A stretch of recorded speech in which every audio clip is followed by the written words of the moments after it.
John Owen, contra o arminianismo e seu ídolo pelagiano, o livre-arbítrio. Capítulo 11. A salvação pode ser obtida sem o conhecimento ou a fé em Jesus Cristo? Concluirei todo este discurso a respeito da causa meritória da salvação com as objeções deles quanto a Cristo ser o meio único e absolutamente necessário para nos conduzir ao céu, para nos fazer bem-aventurados. Esse é o último pilar que ergueram sobre a fundação babilônica deles, o que torna o ídolo da autossuficiência humana perfeito em todos os sentidos e digno de receber sacrifícios. Antes desses construtores orgulhosos, para obter materiais para o seu próprio templo, terem lançado o machado à raiz do cristianismo, nós tínhamos como certo que não há salvação em nenhum outro, porque debaixo do céu nenhum outro nome há, dado entre os homens, pelo qual devamos ser salvos. Atos 4:12. Não que os ataques desprezíveis deles ao nosso crédito nos assustam ou nos prejudicam quanto à defesa da honra do nosso Salvador. Mas considerarei essa heterodoxia de maneira muito breve, na certeza de que repetirei o que já está inteiramente refutado segundo o julgamento de todos os cristãos piedosos. Em primeiro lugar, então, eles admitem que os antigos patriarcas e judeus foram salvos antes da vinda de Cristo sem qualquer conhecimento ou fé nele. Eles vão além e negam que tal fé em Cristo fora prescrita ou exigida deles. É certo que não há nenhuma passagem no Antigo Testamento em que a fé em Cristo como Redentor foi ordenada ou encontrada. Os arminianos dizem isso unanimemente em sua apologia. Mais adiante mostraremos a verdade sobre essa afirmação. Eles apenas admitem uma fé geral, encoberta sob tipos e sombras, que olhava para a promessa tal como ela estava escondida na bondade e na providência de Deus, o que indiretamente poderia ser chamado de fé em Cristo. Não vejo nenhuma razão para que milhares de infiéis pagãos devam ser excluídos de um tipo de fé como essa. As palavras do seu patriarca Armínio estão de acordo com essa afirmação quando ele diz: consideramos que cada descrição da fé de Abraão em Romanos 4 não faz qualquer menção de Jesus Cristo expressa ou implicitamente, como qualquer pessoa pode facilmente compreender. E ao testemunho do próprio Cristo no sentido contrário: Abraão, vosso pai, exultou por ver o meu dia, e viu-o, e alegrou-se. João 8,56. Ele respondeu: ele alegrou-se por ver o nascimento de Isaque, que era um tipo de mim. Isso, claramente, é uma distorção e corrupção no sentido do texto. Em segundo lugar, o que ensinam sobre os judeus e também admitem com relação aos gentios que viveram antes da encarnação de Cristo, a saber, que eles também podem alcançar a salvação e serem justificados sem o conhecimento de Cristo Jesus. Corvinus declara: pois embora o pacto não tenha sido revelado a eles pelo mesmo meio que o foi aos judeus, ainda assim não devemos supor que eles foram excluídos do pacto da graça, nem devemos julgar como certeza que eles foram excluídos da salvação, pois podiam ser chamados de alguma outra forma. Em terceiro lugar, eles alcançaram o auge em sua degradação do cristianismo quando Bertius negou a seguinte afirmação: que nenhum homem pode ser salvo se não tiver sido enxertado em Cristo por uma verdadeira fé. E quando Venator respondeu com um não à seguinte proposição: se o único meio de salvação é a vida, a paixão, a morte, a ressurreição e a ascensão de Jesus Cristo. Assim, eles colocam no seio de Abraão homens que nunca creram no filho de Abraão, fazem vencer a serpente aqueles que nunca ouviram falar do descendente da mulher, trazem para o céu os bodes que nunca pertenceram ao rebanho de Cristo, nunca entraram por ele, a porta. Tornam os homens sem fé agradáveis a Deus e alegam o recebimento do perdão dos pecados sem a aspersão do sangue do Cordeiro. Isso é como ser salvo sem um Salvador, ser redimido sem Redentor. Tornarem-se filhos de Deus sem jamais terem conhecido o seu irmão mais velho. Até que ponto os erros absurdos como esses seriam perdoados e atribuídos à imbecilidade humana se tivessem casualmente sido escritos por outras pessoas? Mas visto que isso está baseado em todos os fundamentos da nova doutrina dos arminianos e é sustentado por eles mesmos após amadurecerem suas reflexões, então tais erros devem ser encarados por todos os cristãos como uma heresia a ser detestada e amaldiçoada. Pois, em primeiro lugar, negam o contágio e demérito do pecado original. Em segundo lugar, defendem que o pacto da graça é universal e abarca todos e cada um dos descendentes de Adão. Em terceiro lugar, admitem que há um poder em nós mesmos para nos aproximarmos de Deus através de todos os meios que Ele indicará, e afirmam ainda que Ele concede alguns meios a todos. A implicação natural disso é que o conhecimento de Cristo não é absolutamente necessário para a salvação, e assim a preeminência do cristianismo é deposta e sua coroa, que o distingue como o único caminho para o céu, devem ser compartilhada com os deuses deste mundo. É verdade que alguns dos antigos pais, antes do surgimento de heresias pelagianas, como disse Lipsius, tinham vestido a Cristo com as roupas que retiraram de Platão, e assim falaram indevidamente algumas coisas que pareciam admitir que vários homens, antes da encarnação, os quais viveram de acordo com os ditames da correta razão, podem ter sido salvos sem a fé em Cristo, como é bem demonstrado pelo erudito Casaubon em sua primeira palestra sobre Barônios. Mas que isso seja considerado como parte daquela palha que arderá no último dia, com o qual os escritos de todos os homens que não foram divinamente inspirados podem ser manchados. Isso também já foi objeto de disputas entre os escolásticos. No entanto, o que é raramente visto, seu veredito quanto a esse assunto em particular quase é considerado como uma verdade unânime. Tomás de Aquino nos conta uma história sobre o cadáver de um pagão do tempo da imperatriz Irene e de seu filho Constantino, que trazia uma placa de ouro sobre o peito e em que constava esta inscrição: Cristo nasceu de uma virgem, e eu creio nele. Ó Sol, você me verá novamente nos dias de Irene e Constantino. Mas a questão não é se um gentio que crê em Cristo pode ser salvo ou se Deus não se revelou através do seu Filho extraordinariamente para alguns deles, pois por que diminuiríamos o coração e encurtaríamos o braço do Todo-Poderoso, como se ele não pudesse fazer o que quiser com o que é dele? A questão é a seguinte: um homem guiado pela natureza, sem o conhecimento de Cristo, pode ir para o céu? Nós condenamos a afirmação disso como ímpia, pelagiana e herética, e pensamos que foi bem dito por Bernardo. Muitos dos que se esforçam para fazer de Platão um cristão provam ser ateus.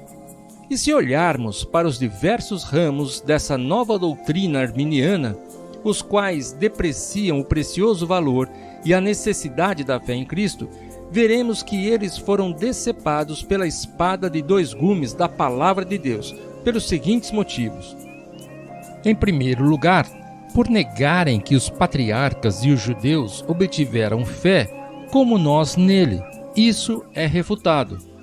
Em primeiro lugar, por todas as promessas evangélicas feitas desde o início do mundo até o nascimento do nosso Salvador, como está registrado em Gênesis 3,15. E porém inimizade entre ti e a mulher, entre a tua semente e a sua semente.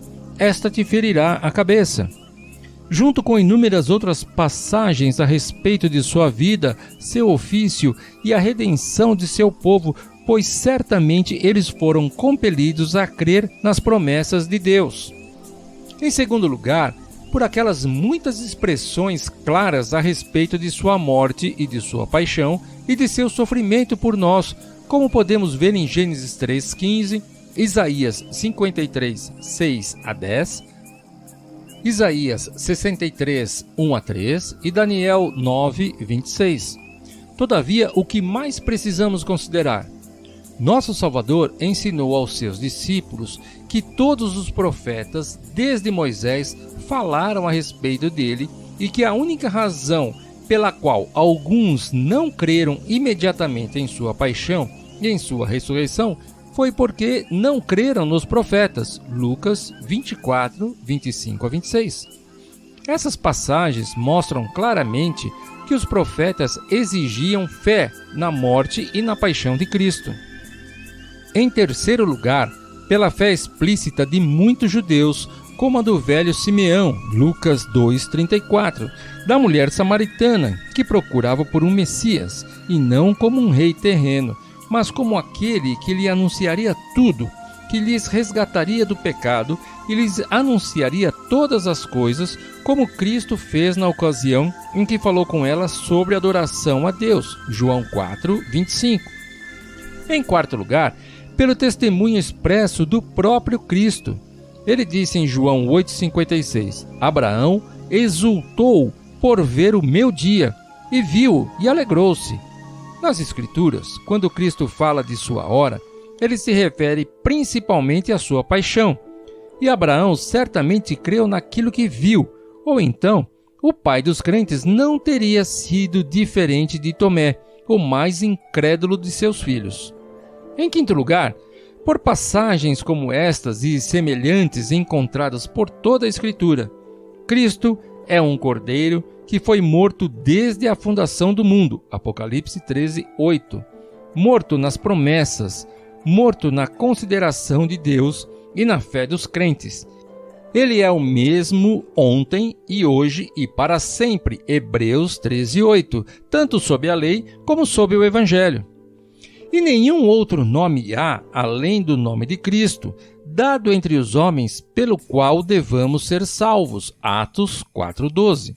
Assim, jamais alguém, destituído do conhecimento do Redentor, da participação em sua paixão e da comunicação de seus méritos, chegou até Deus.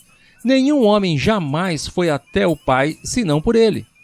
Por isso, Paulo diz aos Efésios que eles estavam sem Cristo porque eles estavam separados da comunidade de Israel, Efésios 2:12, dando a entender que a aliança de Deus com os judeus incluía Cristo Jesus e a justiça dele não menos do que inclui agora conosco. Foi por esses motivos que Inácio chamou Abel de um mártir de Cristo. Ele morreu por sua fé na descendência prometida. E em outro lugar, todos os santos foram salvos por Cristo, em esperança nele, e esperando nele obtiveram salvação por meio dele. O mesmo é dito por Próspero. Devemos crer que jamais alguém foi justificado por qualquer outra fé, seja antes da lei ou no tempo da lei, do que pela fé em Cristo, que veio para salvar o que estava perdido.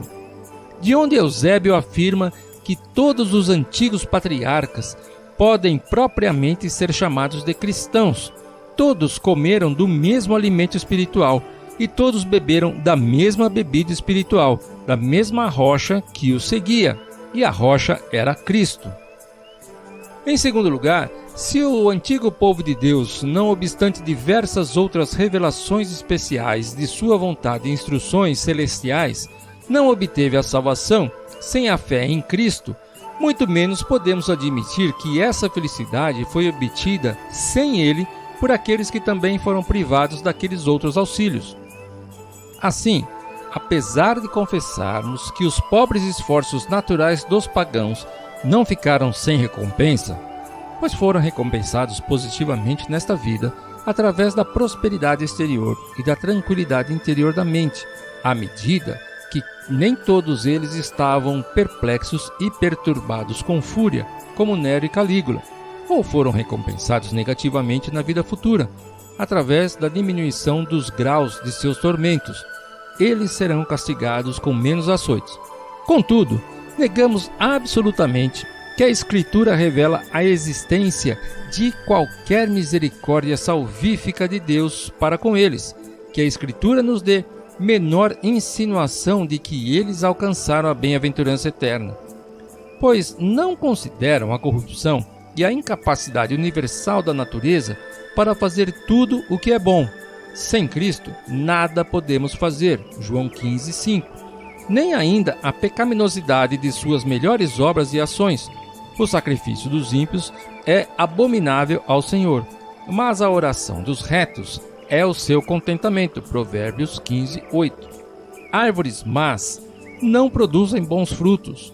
Os homens não colhem uvas dos espinheiros ou figos dos abrolhos, Mateus 7:16 e 17.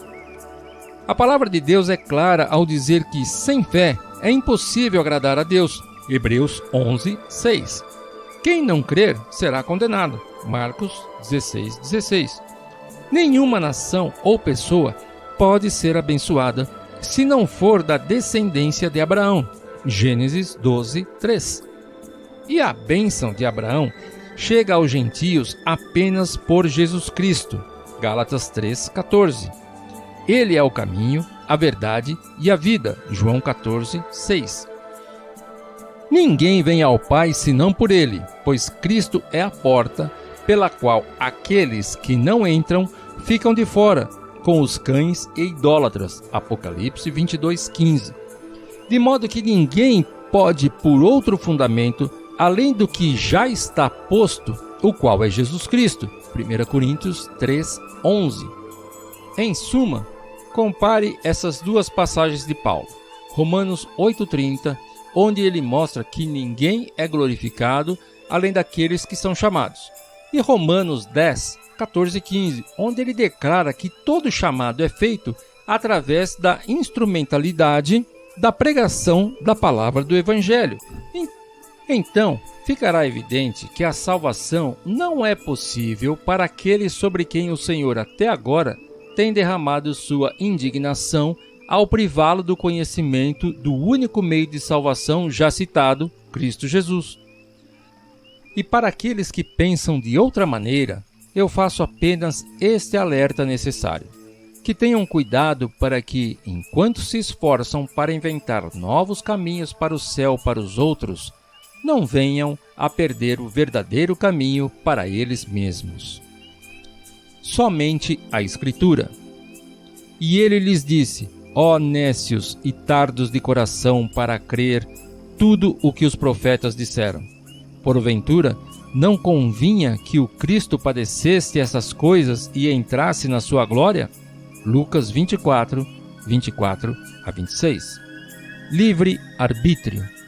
Não há nenhuma passagem no Antigo Testamento onde pareça que a fé em Cristo como Redentor foi tanto prescrita ou encontrada em alguém naquela época. Apologia da Confissão Remonstrante. Somente a Escritura. Abraão, vosso pai, exultou por ver o meu dia, e viu-o, e alegrou-se. João 8:56. Ele verá o fruto do trabalho da sua alma e ficará satisfeito. Com o seu conhecimento, o meu servo, o justo, justificará a muitos, porque as iniquidades deles levará sobre si. Isaías 53:11. Livre arbítrio. A fé de Abraão não teve referência a Cristo. Jacó Armínio. Somente a Escritura.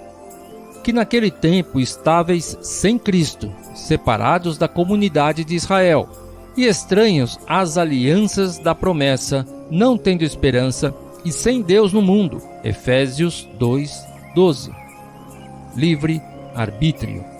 Os gentios, vivendo sob o Antigo Testamento, embora isso não fora revelado para eles como aos judeus, ainda assim não estavam excluídos do pacto da graça e da salvação. Johannes Arnoldus Corvinus. Somente a Escritura. E em nenhum outro há salvação, porque também debaixo do céu nenhum outro nome há, dado entre os homens, pelo qual devamos ser salvos. Atos 4:12. livre-arbítrio. Eu nego essa proposição que ninguém pode ser salvo que não seja enxertado em Cristo por uma verdadeira fé. Petrus Bertius. Somente a Escritura. Para que a bênção de Abraão chegasse aos gentios por Jesus Cristo, Gálatas 3,14. Aquele que não crer será condenado. Marcos 16,16. Sem fé é impossível agradar a Deus. Hebreus 11,6. Porque ninguém pode por outro fundamento, além do que já está posto, o qual é Jesus Cristo. 1 Coríntios 3,11. Livre-arbítrio. Quanto a esta questão, se a única forma de salvação é a vida, paixão, morte, ressurreição e ascensão de Jesus Cristo, eu respondo: não. Adolphus Venator.